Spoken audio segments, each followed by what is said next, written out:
Hello, YouTubers.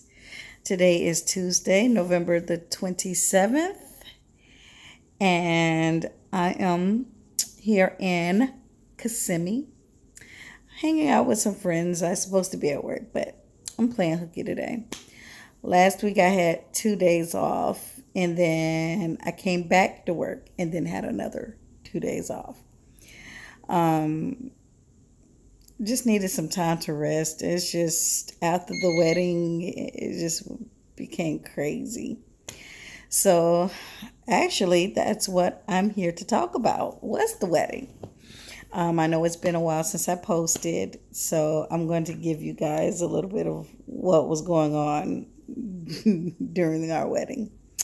The wedding itself overall was beautiful. The decorations were beautiful.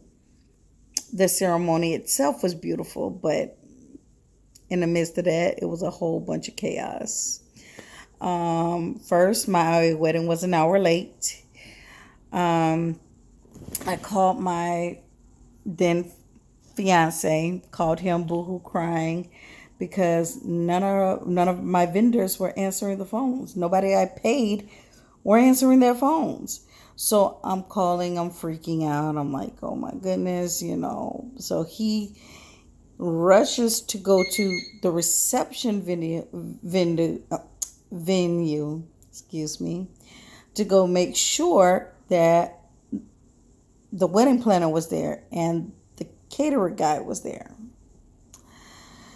So after that debacle was over with, we finally got the wedding going, only to realize that my girls didn't have bouquets. The only thing that my wedding planner made were bouquets for me and my maid of honor.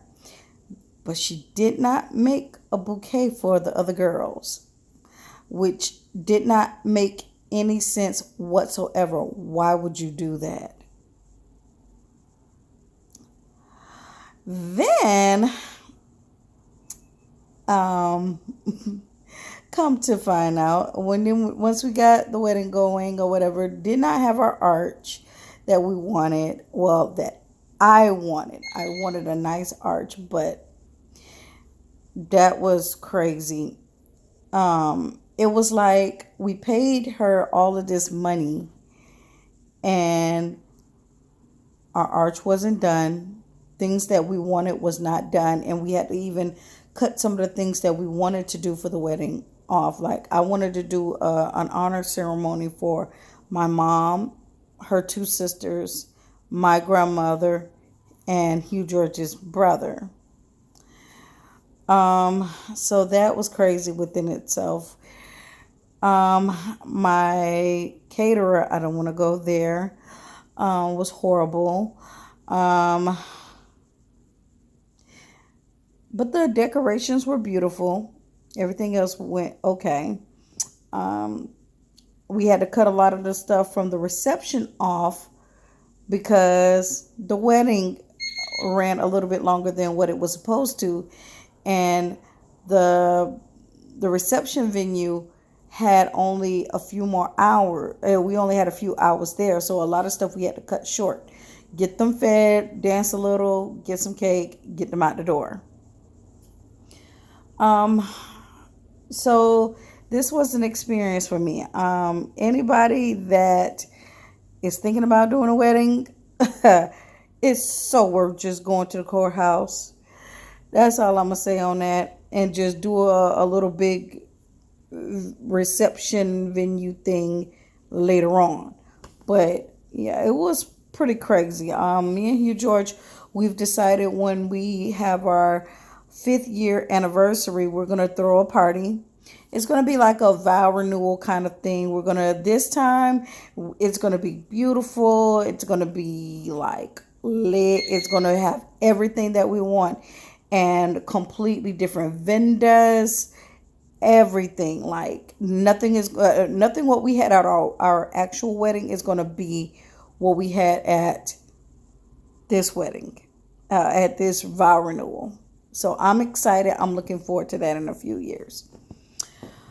A lot has changed. A lot is going on right now. Right now, things are gotten a lot better between me and my mom. She wasn't there at the wedding, which that's another story within itself. Um, oh, let me backtrack a little bit. So I get down the aisle. Yeah, let me tell y'all that part. I forgot all about this part. So I get down finna get ready to walk down the aisle, and I see my dad buzzing around like, like he didn't know what he was about to do. Number one, I never told him that he was going to walk me down the aisle. Never. Never once did I tell him that he was going to walk me down the aisle. So I told him, go have a seat. You're not giving me away.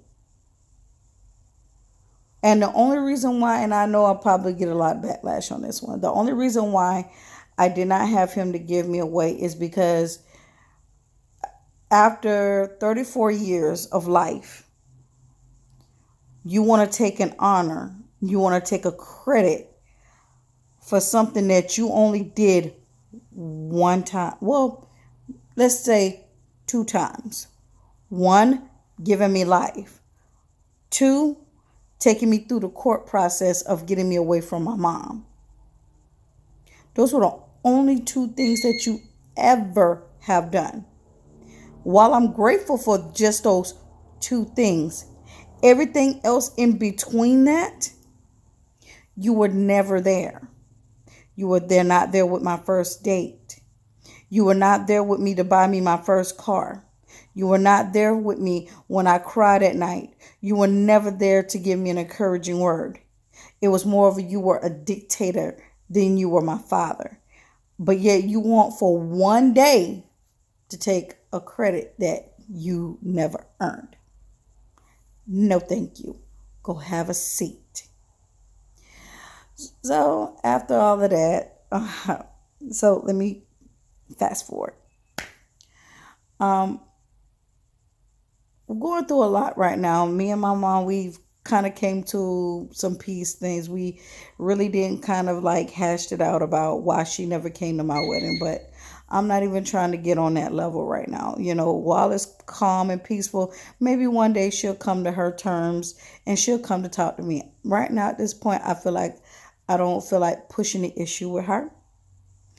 And I'll probably make another video of what was going on and what transpired. But I don't want to do this long rant thing. But I find it so ironic. But I'm gonna leave this with this video, is that you can't mistreat people or do anything that you want to people and don't think that you're going to suffer a consequence behind the things that you do. No matter what we go through in life, no matter what I go through, I always try to be there for people. I always try to go out my extra way. Try to make sure, I'm the peaceful one. I'm trying to make peace. Even if it means disappointing someone else, I always try to be the peacemaker. But at the end of the day, when I show you love and I've done nothing wrong to you and you still mistreat me after I've done everything, you're going to reap a consequence. You're going to reap the consequences, whether it's with me, whether with somebody else. That same person that you dogged out is the same person that you're going to turn around and need at the end of the day. So my message, and I leave this with you guys, always be careful of how you treat people, whether it's friends, family, whatever. If you can make peace, make peace. Life is too short to be doing all of this back and forth and trying to prove who's right and prove who's wrong. I'm at this point in my life, I'm not even with it anymore. I'm not finna prove myself to you. I'm not finna sit here and argue with you. I'm too grown for that. I'm on a whole nother level. I'm a married woman now. And then number 2, I'm going through some changes next year, even more, to even step up my game, because I'm tired. I'm tired of being the one that tries and nothing is being reciprocated. But Like I said, always be careful of how you treat people. And if you can make peace with somebody, or if you can make peace with someone, or if you can make it right, then make it right. Go ahead. If you got to be the bigger person to say I'm sorry, then that's fine. With me, what I've been using is called the silent method. Some things you can there's something you can do better silent than you can ever do with speaking. At the end of the day, my mom, I love her to death. And I want the world to know this. I love my mom, my adopted mother. But at the end of the day, I feel like she was wrong. And until she comes to that term, I'm not gonna sit up here and beat my head up against the wall because she feel like she wasn't wrong. But why is it for me to sit there and convince her of that? I'm not doing that anymore. You have to come within yourself. And until she comes to that term, she's always going to continue to go through the things that she does. She's always going to end up doing the same thing, constantly reaping what she sows. Because you don't mistreat people and think that it's okay. So with that being said, I want to wish you guys a very safe, I hope everyone had a very good Thanksgiving, but I hope everyone has a very safe Christmas. I'll probably make another post probably sometime by the end of the week. But in the meantime, enjoy your day. Bye, guys.